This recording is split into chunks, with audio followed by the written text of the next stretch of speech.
rơi, và còn dòng xe kia nằm im như không muốn trôi. Tắt đường lúc 5 giờ mà nóng như là trời.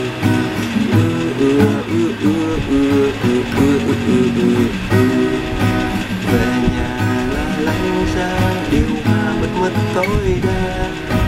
Chợt nghe tắt vụt mọi màu sắc bỗng hóa thành đêm. Mơ tôi lăn ra xem tìm hoài mà không thấy kêu. Mất điện suốt đêm nên nằm mơ vẫn chưa ngủ ngon. Vừa đâu hè đã nóng thế này, nghe thật thì không biết thế nào. Quạt bay ra hơi giống như gió Lào.